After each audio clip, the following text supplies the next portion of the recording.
When you're the most pivotal serial killer in a long time, you're named the Bayou Strangler, also known as Ronald Dominique.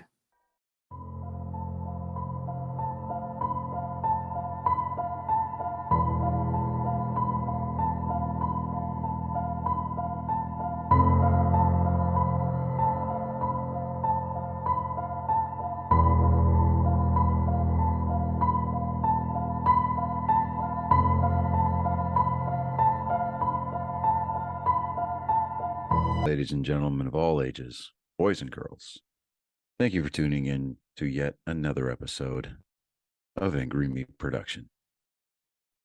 We appreciate you coming in and letting us be a part of your lives week in and week out. We hope to do our best to present you with something that your eardrums delight in. Whether you're looking at us on YouTube or Rumble, or listening to us on Spotify, Google, or Anchor, or any of the other podcast services that we are currently on or trying to get on. We thank you. And if you don't mind, at the end of every episode, stop by, leave us a comment, leave us a like. If it asks for 5 stars, we'll take 5 stars, even if you don't like us. 5 stars are what it's all about. With that being said, we hope you enjoy our attempt to make our advocation our vocation. Ladies and gentlemen, let the games begin. We here at Angry Me Production want to thank our sponsor, Mobile Notary Mindy. She's certified with the National Notary Association. She's also bonded and E&O insured. She offers a wide range of services including wills, powers of attorney, medical documents, healthcare proxies, living wills, certification of trust, assignment of personal property, HIPAA waivers, advanced healthcare directives, and 99 verification. You can find her on Facebook, TikTok, and Instagram at Mobile Notary Mindy. You can also visit her webpage at texasmobilenotarymindy.com. That's TX, mobilenotarymindy.com.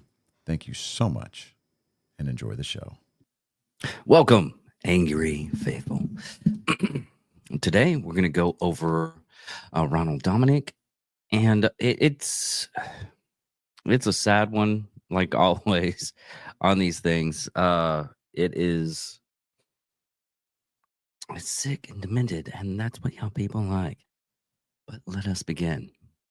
Ronald Joseph Dominique was born January 9th, 1964, in Thibodaux, Louisiana.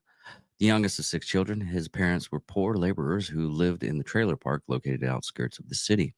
He had attended local Thibodaux high school. During his school years, Dominique was known for his metadolic temper, which basically means he had a concept fondly thought of ancient and medieval pre-model medicine in Europe that is described into conditions characterized and marked in depressed mood, body complex, and sometimes hallucinations and delusions. Lack in communication skills and a weight problem.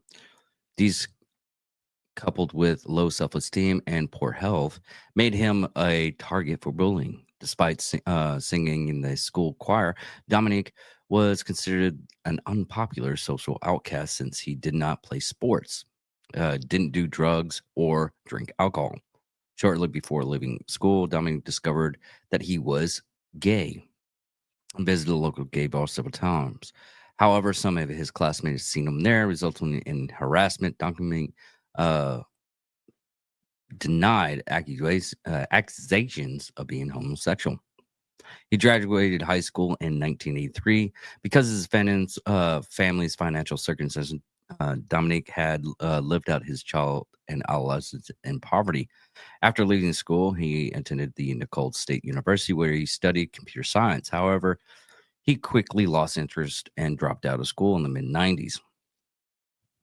His first offense was on June 12th, 1985. Dominique was arrested in charges of sexual harassment committed via telephone, for which he was fined $75. Because of the lack of education, Dominique was forced to engage in low-skilled labors for the following years and struggling to hold down jobs due to his disciplinary issues. unwilling to keep a steady job for long periods of time. He survived by living off relatives and other people's income, most notably his mother's and older sister living with each other uh, from time to time. He was arrested for drunk driving in May 1994 and was fined for the offense.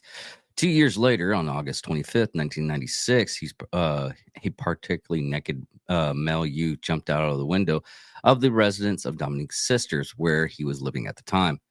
And the neighbors told Dominique he sexually assaulted and attempted to kill him. Dominique was arrested, and his bail was set by $100,000. $100,000.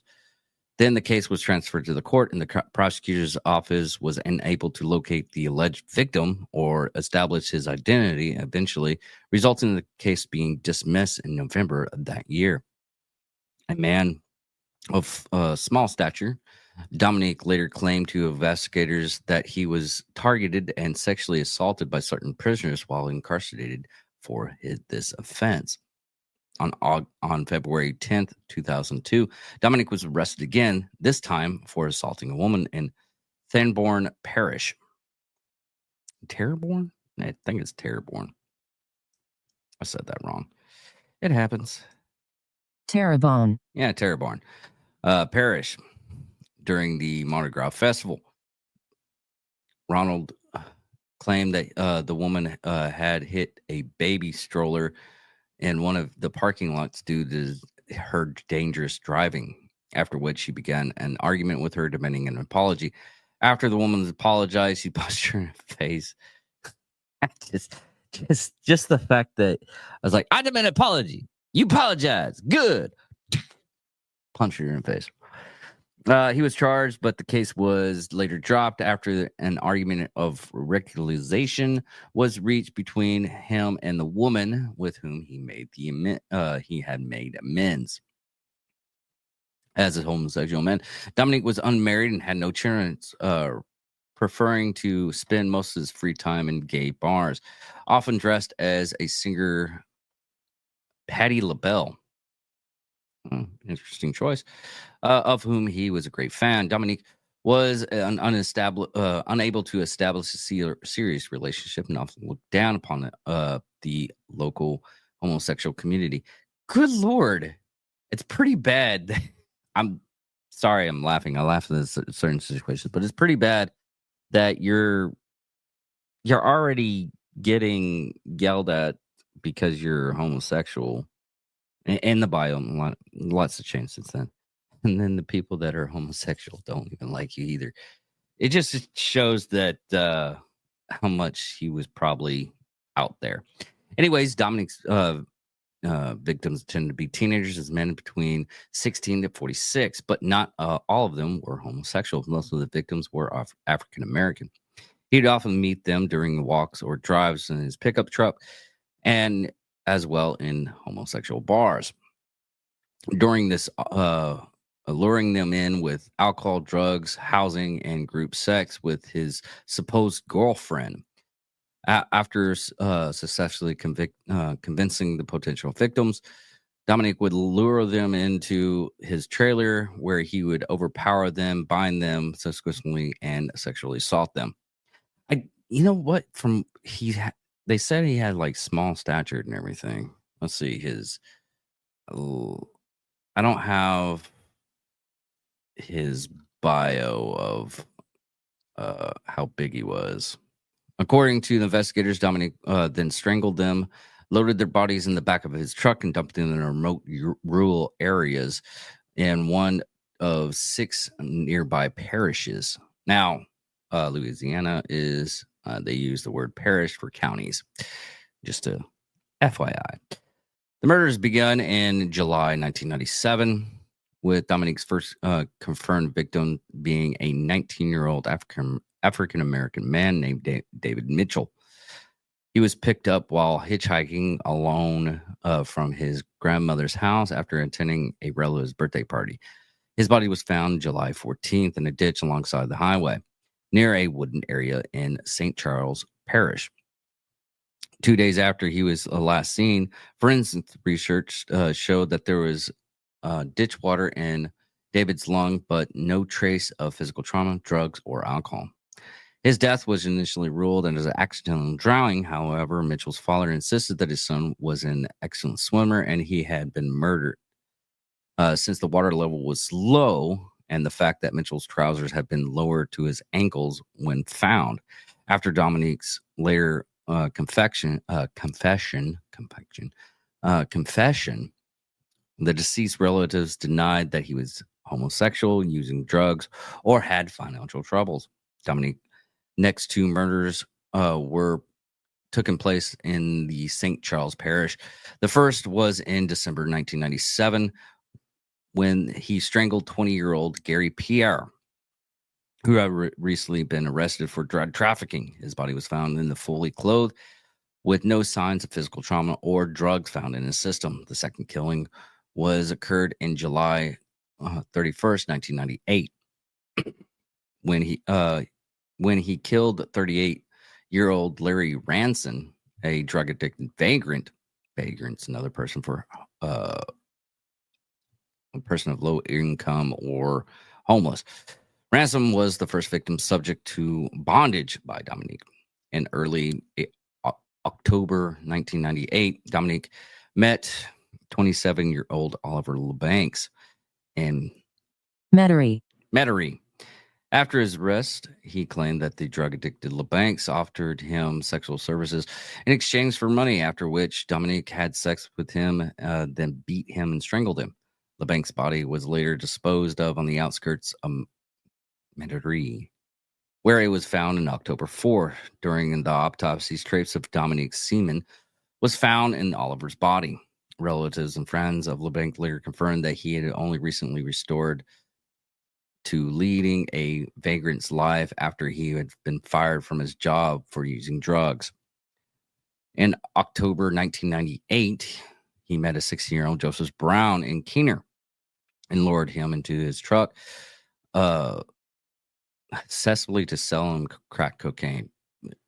After sharing it together, Dominique beat the teenager several times in the head with a blunt object and then strangled him with a plastic bag. A month later, 18-year-old Bruce Williams fell victim to Dominique in similar circumstances. In May 1999, Dominique was cruising around Keener when he came across 21 Manuel Reed, who offered to sell him drugs. Agreeing to the offer, Dominique led him into his truck, where he sexually assaulted and then strangled Reed, later dumping his corpse into a dumpster in the city industrial zone, about a mile from where Brown's body would be found. Similar to LeBank's, semen trace semen were found in belongings of the unknown male. A month later, Dominique killed 21-year-old Angel Mejia. I'm totally messed that up. A hobo with a past conviction for drug possession. At first, the killer tried to dump Majia's corpse into a dumpster, but after discovering that it was full, he discarded it into the streets.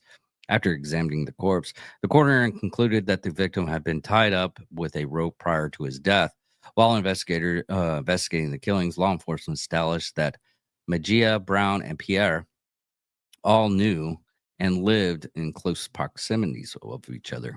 In late August, Dominique met 34-year-old Mitchell Johnson, offering him drugs in exchange for sexual favors.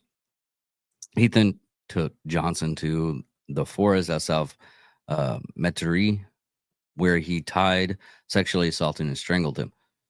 Mitchell's full nude body was discovered on September 1st. In January 2000, Dominique claimed another victim, 23-year-old Mitchell Varant, in Laforche Parish in early October. He became closely associated with the 20-year-old Keith Randolph Jr., a prosecuted child molester who lived near him in the trailer park. Dominique lured Randolph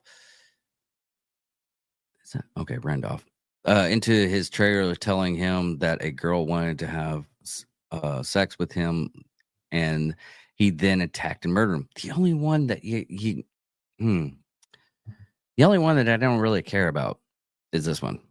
Keith Randolph, you deserve that. Even though it's kind of like serendipitous, really, because anyways, he then took the body out into the field of the city where partially naked remains were found on October 6th, on October 12th in 2002. In the late evening, Dominique met 26-year-old Anka Jones. Anaka. Is it Anaka? Anoka. Anoka. A financially strained petty criminal in the streets of Humas. He attacked Jones, after which he tied up, sexually assaulted, and strangled him. Dominique later dumped the body in the highway overpass where it was discovered several hours later. In late 2002, Dominique and his sisters moved to Royal Unincorporated Community in the Bayou Blue. There, he found a job as a specialist who checked electricity levels and local power supply, which allowed him to particularly travel. Around this time, Dominique killed a 19-year-old Daryl Woods, dumping the body, both him and his bicycle, in the rear field. Woods' decomposed and partially naked body remained undiscovered until May 24, 2003. The cause of death was determined with asphyxiation, which is basically just strangulation. However, until Dominique's arrest, it was considered that it had been accidental in nature, since the victim was known to suffer from asthma. In October 2004, Dominique lured 46-year-old Larry Matthews to his house and the promise of drugs. But during the process, Matthews lost consciousness due to an overdose, after which Dominique sexually assaulted and strangled him. That's got to be messed up. Promises drugs, goes to the house, loses consciousness because he overdosed already. And then, okay. He later dumped Matthews' bodies 20 miles away from the crime scene. Nobody initially reported Matthews missing since he was homeless at the time. And his identity later had been unestablished only by fingerprints. Dominique's next victim, his first white victim, was 21-year-old Michael Barnett, whose body was found on October 24, 2004. So in February 2005, Dominique murdered 22-year-old Leon Lorette, an alcoholic vagrant who had been previously lived with two other victims. Barnett and Anoka Jones, who was eventually considered the prime suspects in Jones's murder, as he was the last person to see him prior to his former disappearance. 2 months later, in April, Dominique met 31-year-old August Watkins, a homeless man who had been lured into his truck with the promises of overnight stay. After Watkins ended up in his trailer, Dominique gave him alcohol and offered him sexual favors, which a supposed female acquaintance, before tying him up and sexually assaulting and strangling his victim. After Watkins' corpse was discovered, police began to consider the first time that a serial killer was active in Keener and Humas. Since the murders were both areas demonstrated a singularly similar modus operatus, and the case was handed over by the Federal Bureau of Investigation, or the FBI. A few days later, after the killings of Watkins, Dominique killed 23-year-old Kurt Cunningham. Words today. Later that summer, he murdered 28-year-old Anoza Huggins in St. Charles Parish, and a 17-year-old Wayne Smith in Terrebonne Parish, alluring them both under the pretense of having sex with one of his female friends. Unlike most of the previous victims, Hogan and Smith had no prior criminal convictions and weren't known to use drugs. Hogan had been sexually assaulted by Dominique pre-mortem, while no traces of semen were found on Smith's corpse since his body had been decomposed and disposed in the canal, where it had severely decomposed when discovered only a few days later. Now, the exposure in November 2006, Dominique came under the police suspicions after Ricky Wallace, a resident of Bayou Blue, reported that Dominique had lured him into his trailer in mid 2006 with an offer to share drugs and have sex with a girl. After Wallace entered the trailer, according to his testimony, Dominique tried to convince him that his girlfriend enjoyed bondage, offering to tie Wallace up. Ricky refused, and soon after, he was allowed to leave. His testimony was questioned at first because he was a drug addict and repeated a lie in the past. Nonetheless, Dominique was questioned by police when, while he was held in the station. Dominique agreed to donate a blood sample.